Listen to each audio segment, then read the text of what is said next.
Marcon sotto shock dopo la morte del piccolo Nicolò di 4 anni, travolto dall'armadio della sua cameretta durante una festa in casa. Pare abbia tentato di arrampicarsi sul mobile non ancorato al muro. Vicenza, capitale della politica, in queste ore per l'assemblea dei sindaci dell'ANCI. In arrivo il Presidente della Repubblica Mattarella, il Premier Gentiloni, tra poco in diretta su Antena 3. Sono ricominciate questa mattina con l'ausilio del Georadar le ricerche del corpo di Isabella, 90, dopo le condanne per i 3, le nuove speranze per la famiglia. Preso il pirata della strada che 3 giorni fa ha ucciso un ciclista, 53 anni, a Sarego, nel Vicentino, un uomo di 39 anni di Lonigo, individuato grazie alle telecamere. Non ne so nulla, non c'entro, così Remo Serraggiotto replica le notizie di stampa secondo cui sarebbe indagato per i finanziamenti a Carobinia. Doveva essere un centro disabili, divenne una birreria. Dottoressa del Milanese perseguitata per mesi da una banda di nomadi, vittima di estorsione. 40.000 euro consegnati, trova il coraggio di denunciare i carabinieri che arrestano madre e figlio. Finisce ai supplementari l'esordio della Reyer in Champions League al Taliercio di fronte ai turchi del Banvit. Una partita da infarto per i veneziani che la spuntano con una tripla di Heinz. Buongiorno, buongiorno e ben ritrovati in diretta con l'informazione di Antena 3, questa è la nostra prima edizione, racconto della mattinata e torniamo sulla tragedia di cui vi abbiamo reso conto ieri sera nei nostri telegiornali, la morte del piccolo Nicolò, 4 anni appena. L'altra sera stava giocando durante una festicciola in casa, nella sua abitazione a Marcon. Quando poi è andato nella sua cameretta si è forse arrampicato su un armadio che però non era ancorato al muro e che quindi lo ha travolto. Dopo alcune ore, un'operazione disperata al Cafoncello, è morto. Non ci sono parole per descrivere il dolore dei genitori di Nicolò Tassan, il bimbo di 4 anni travolto da un armadio che si trovava nella sua camera da letto. Immediato l'allarme è lanciato dalla mamma lunedì verso le 19:30 quando ha trovato il figlio sotto al mobile alto 2 metri, con ogni probabilità non ancorato alla parete mentre era in corso la festa di compleanno proprio della mamma. Sul posto, in via Piave a Marcon, si sono precipitati i sanitari del 118 con un'ambulanza e un'automedica. Nicolò è apparso subito in gravi condizioni ed è stato intubato, poi il trasporto d'urgenza all'ospedale Cafoncello di Treviso dove è stato ricoverato nel reparto di chirurgia pediatrica, ma nonostante gli sforzi dei medici che si erano riservati la prognosi, martedì mattina poco prima dell'alba si è spento. Nell'abitazione, dopo l'incidente, sono giunti i carabinieri di Mestre che hanno effettuato un sopralluogo. L'ipotesi più probabile è che il piccolo si sia tirato dietro l'armadio dopo aver aperto un'anta. La notizia ha subito raggiunto Marcon, dove i genitori sono conosciuti e stimati. In tanti hanno voluto stringersi attorno al dolore del papà, 45enne dipendente di un'azienda specializzata in spedizioni, alla mamma che lavora a Venezia nel settore del vetro e al fratellino di 8 anni. Quando vuoi passa a trovarmi nei miei sogni, guarderemo Star Wars e l'Hobbit, promesso. Questo l'ha scritto lo zio della vittima, Matteo. Così, poi torneremo alla cronaca, cercheremo ovviamente di scoprire ulteriori dettagli su quanto avvenuto. Ora a Vicenza, perché la giornata dell'assemblea ANCI, quindi tutti i sindaci lì riuniti, con l'arrivo del Presidente della Repubblica Mattarella e il Premier Gentiloni. Ci aggiorna in diretta Carlo Inghilleri. Carlo. Buongiorno, buongiorno a tutti i telespettatori da Vicenza, dal Presidente della Repubblica al Premier, ai ministri, fino ai sottosegretari, ma i protagonisti saranno i sindaci. Saranno circa 7.000 gli amministratori che da oggi a venerdì arriveranno a Vicenza da tutta Italia per partecipare alla 34esima assemblea dell'ANCI, l'Associazione Comuni Italiani. Vicenza diventa capitale politica per 3 giorni. Gli uffici di Palazzo Chigi si trasferiranno in Piera. Oggi alle 4 del pomeriggio arriva Sergio Mattarella che presiede l'apertura dei lavori. Domani poi è il turno del Presidente del Consiglio Paolo Gentiloni. L'assemblea sarà l'occasione per i sindaci di affrontare temi importanti di attualità per i comuni come l'ambiente, i servizi, la carenza di personale, gli investimenti, ma soprattutto i comuni chiederanno una maggiore indipendenza economica e questo proprio alla vigilia del referendum veneto per l'indipendenza che si terrà il 22 ottobre e anche questo sicuramente sarà uno dei temi di discussione. Per il momento da Vicenza è tutto, restituisco la linea allo... Così, grazie Carlo Inghileri da Vicenza. Tra l'altro ovviamente nei telegiornali a partire dalle 18:30 torneremo a vedere che cosa sta accadendo a Vicenza. Le parole del Presidente Mattarella ai sindaci del nostro Paese e del Veneto in particolar modo. Ora a Padova, perché sono riprese questa mattina le ricerche del corpo di Isabella Noventa con uno speciale sistema. Ci aggiorna in diretta Chiara Gaiani. Buongiorno da Padova. Dopo circa un anno sono riprese da poche ore le ricerche del corpo di Isabella Noventa, la segretaria del Minase uccisa nella notte tra il 15 e il 16 gennaio 2016. Cani molecolari arrivati da Palermo e dalla Polizia di Frontiera di Milano, attrezzature all'avanguardia per l'illustrazione palmo del territorio. Questo ci ha confermato anche il fratello Paolo Noventa, per ore davanti alla casolare di via Polati a Noventa Padovana, dove ci troviamo anche noi in questo momento, che era stato affittato da Freddi.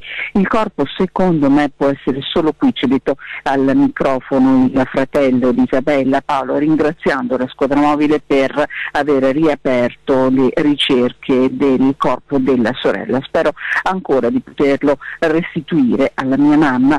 Per ora però nessuna notizia dagli investigatori che stanno perlustrando tutta la zona attorno al casolare. Direi che da Padova è tutto, la linea può tornare allo studio. Grazie a Chiara Gaiani. Ora subito di nuovo nel Vicentino, perché c'è in diretta per noi Gabriella Basso per aggiornarci. Gabriella, solo 3 giorni di indagini per individuare il pirata della strada. Credo di aver capito che sia stato merito dell'indagine dei carabinieri, ovviamente delle telecamere sulla zona, no? Sì, buongiorno a te da Vicenza. Come dicevi tu, solo 3 giorni di indagini serrate, però sono riusciti a rintracciare il pirata della strada dei militari di Vicenza, pirata della strada che venerdì scorso ha investito e ucciso il ciclista di 53 anni Francesco Fortunato mentre alle 21 rientrava a casa.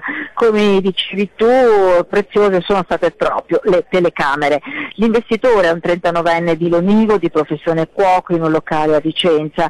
I militari sono riusciti ad individuarlo grazie alle immagini, appunto, in modo particolare della telecamera di videosorveglianza di un supermercato che si trova lungo la via dove è successo appunto l'incidente. La telecamera è infatti riuscita a fissare l'ora in cui si vede passare il 53enne in bicicletta e alcune auto che lo seguono. Da lì l'attenzione dei militari si è focalizzata su una Fiat Punto Evo di color grigio e poi è partito il lavoro certosino dei militari che ha costretto appunto i carabinieri al controllo di centinaia di macchine appunto Fiat Punto fino ad individuare quella del 39enne, però trovata fuori di un bar della zona. L'uomo inizialmente fermato ha negato di aver colpito l'uomo, ma di aver colpito piuttosto un albero, poi invece la confessione, ed ora è stato denunciato in stato di libertà per omicidio stradale e omissione di soccorso. Ovviamente maggiori particolari nell'edizione di questa sera dei nostri telegiornali.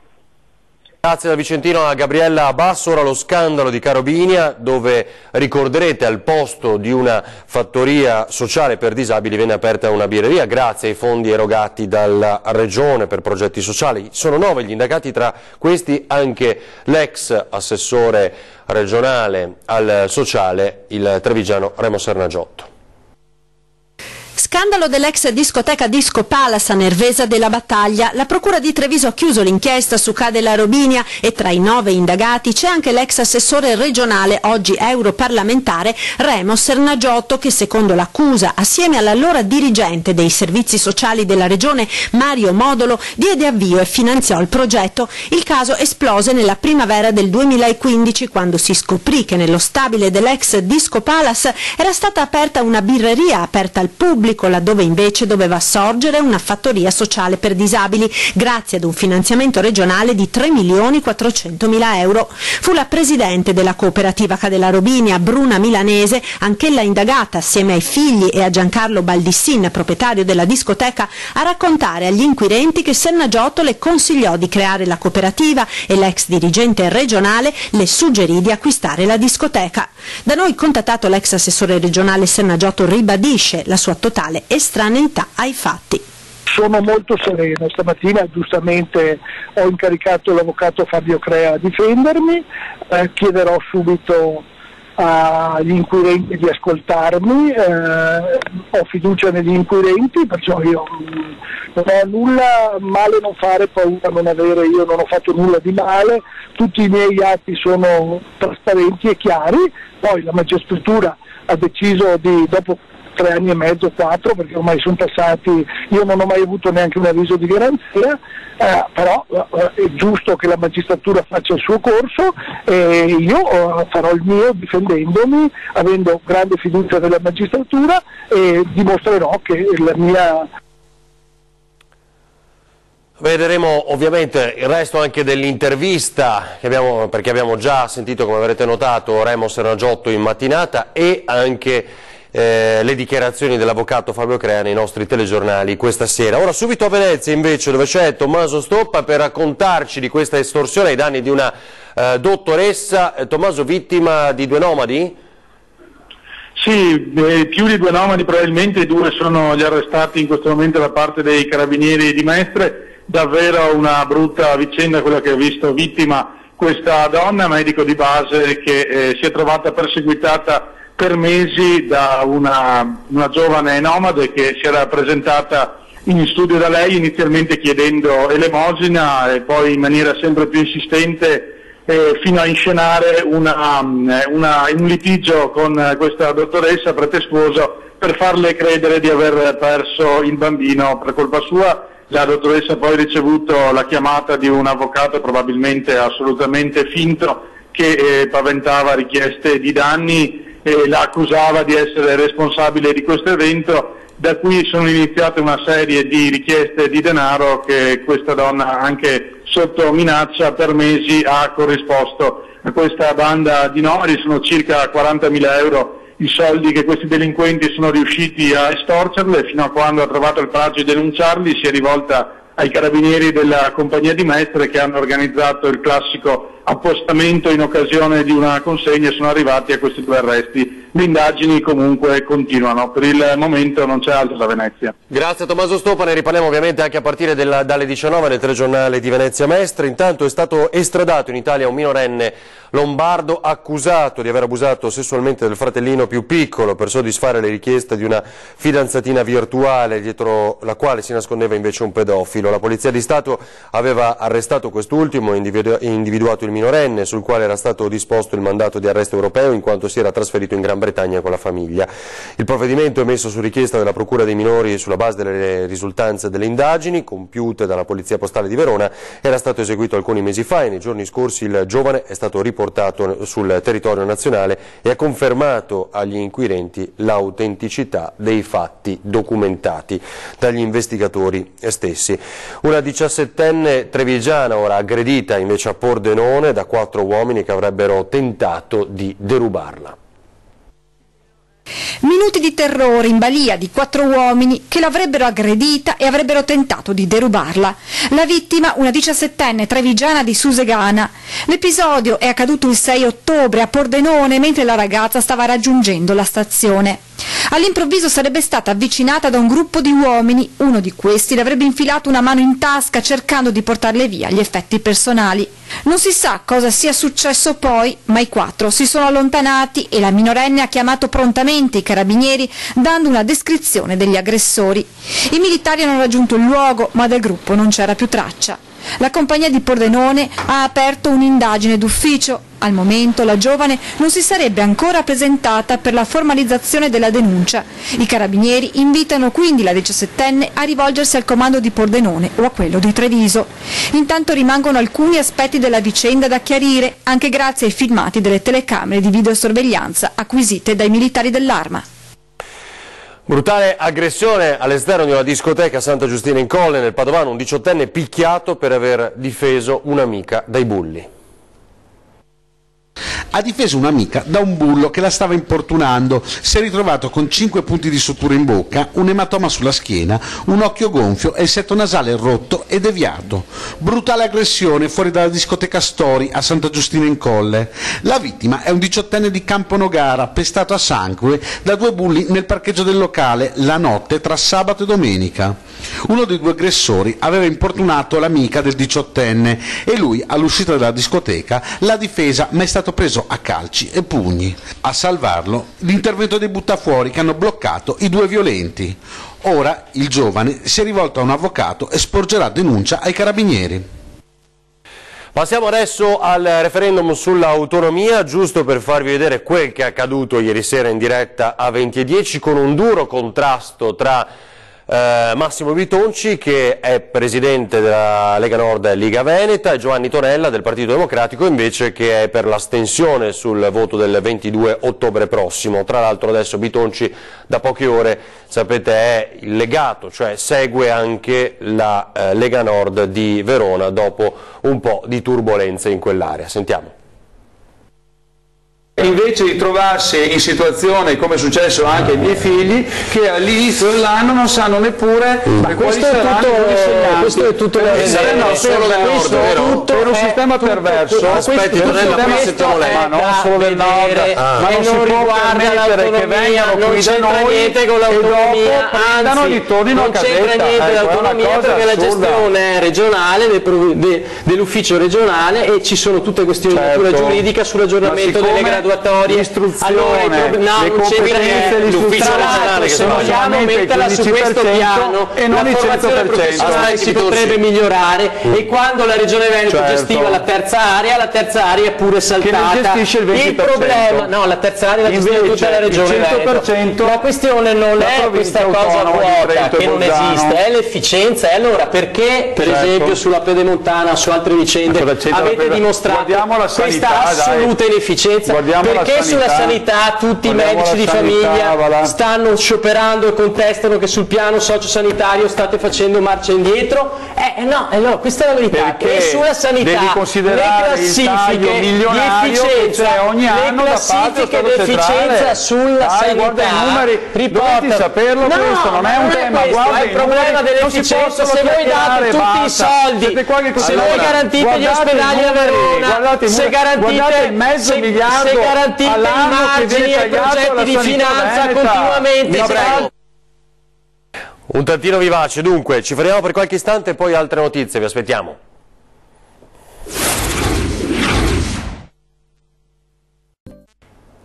Torniamo in diretta alla nostra prima edizione, vi raccontiamo dell'operazione antidroga a firma della Guardia di Finanza di Padova, nell'ambito della quale sono state arrestate 7 persone, sequestrato ingente quantitativo di stupefacenti. L'indagine era partita nel maggio di quest'anno con il fermo di un uomo e una donna dell'est Europa, trovati con 1 chilo di cocaina del valore di 200.000 euro. È stata ricostruita la tratta, la droga arrivava da Milano, la banda era multietnica, formata da italiani, albanesi e tunisini. Poi i maggiori dettagli in serata nei nostri telegiornali. L'operazione è stata presentata pochi minuti fa appunto a Padova. Ora torniamo alla giornata di ieri invece con il taglio del nastro a Mogliano del nuovo Innovation Park delle Generali.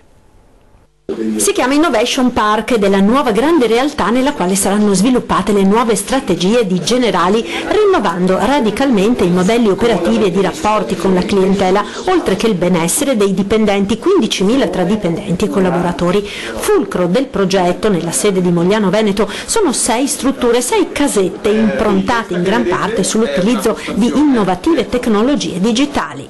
Abbiamo una casetta dedicata all'energia dei nostri dipendenti, all'energia fisica, all'energia diciamo così mentale. Abbiamo casette dedicate alla semplificazione, dove rivedremo i processi con cui lavoriamo.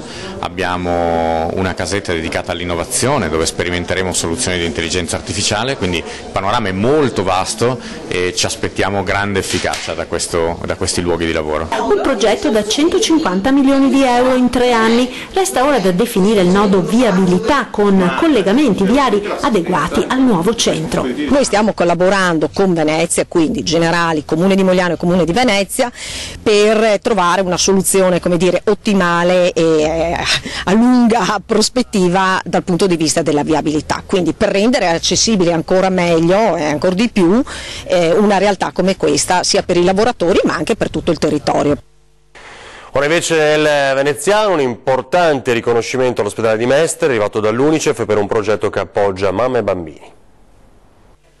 Ospedale amico dei bambini è il riconoscimento ottenuto dall'Angelo di Mestre da parte dell'Unicef per un progetto che ha preso vita qualche anno fa nell'ambito del programma Promozione e Sostegno dell'allattamento materno. È il quinto in Veneto. È stato un lungo lavoro, un lavoro fatto con passione, con determinazione dal nostro personale, dai nostri medici, infermieri, dagli operatori sociosanitari. Siamo arrivati ad un traguardo importante che è quello di avere questo titolo, ma naturalmente il traguardo non ci ferma.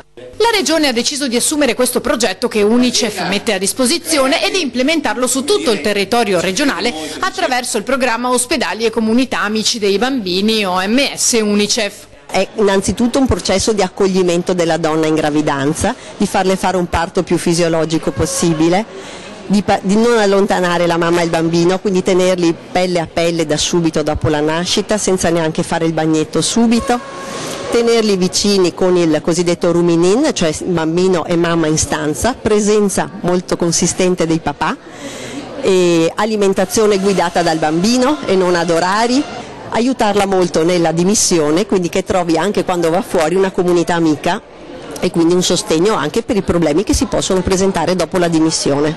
E infatti le mamme vengono sostenute anche una volta ritornate a casa con il loro bambino. Abbiamo messo a punto con il territorio di nostra competenza un sistema appunto di chiamata attiva di tutte le donne che partoriscono all'Angelo. Entro una settimana, 10 giorni dalla dimissione, ricevono una telefonata e hanno una visita domiciliare.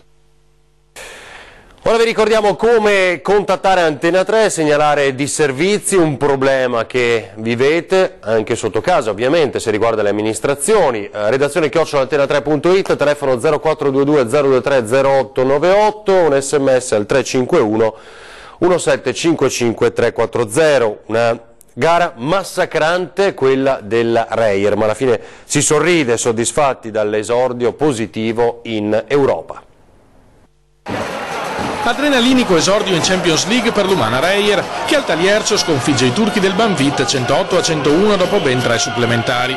Gli orogranata partono in forma con le triple di Jenkins e chiudono in vantaggio il primo quarto. La fase positiva prosegue nella successiva frazione di gara, dove le novità della composizione del quintetto escono dalla fase di rodaggio e portano ad allungare ulteriormente. Nel finale, trascinata da un super watt, la squadra tocca il massimo vantaggio, 44-28. Distanza mantenuta con difficoltà durante il terzo quarto, quando la squadra veneziana comincia a faticare sotto gli assalti avversari. Il contrattacco del Banvit diventa inarrestabile nell'ultimo periodo regolamentare, dove una serie di errori orogranata consente ai turchi di colmare il distacco. A 4 decimi dalla fine tutto è nelle mani di Haynes, chiamato al tiro libero sull'80 pari, ma manca il bersaglio, condannando i compagni all'overtime. L'equilibrio permane per 3 supplementari, al termine della sfiancante maratona sono comunque i veneziani a spuntarla.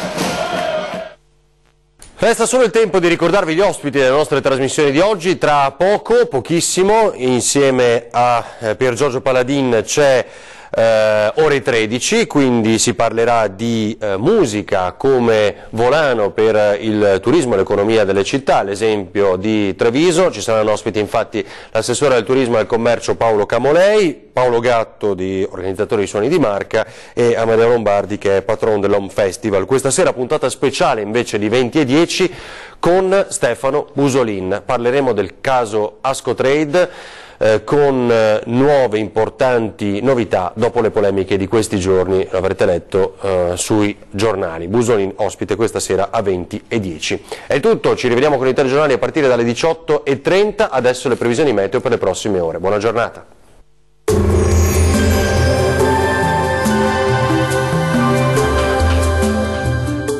Termoidraulica Susin. Se compri una caldaia, in omaggio il condizionatore. Termoidraulica Susin a 0 branco.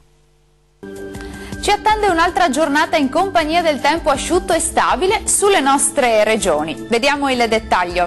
Sul Veneto maggiore nuvolosità sulle aree prealpine, anche con locale copertura del cielo sul nord vicentino, ma non sono attese piogge. Nubi sparse e schiarite prevalenti altrove, qualche nebbia o foschia mattutina sulle pianure centro-orientali. Diamo uno sguardo alle temperature, le massime sono attese tra i 17 e i 23 gradi, valori minimi sui 9-14 gradi circa. Spostiamoci ora sul Friuli Venezia Giulia.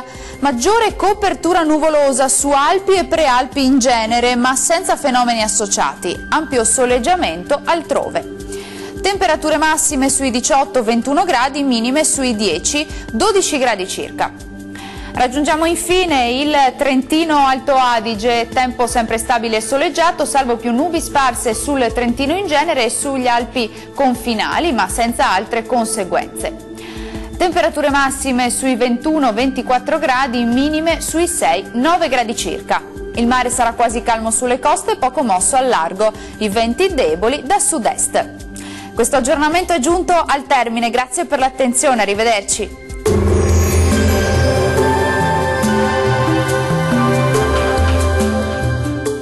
Termoidraulica Susin. Se compri una caldaia, in omaggio il condizionatore. Termoidraulica Susin a 0 branco.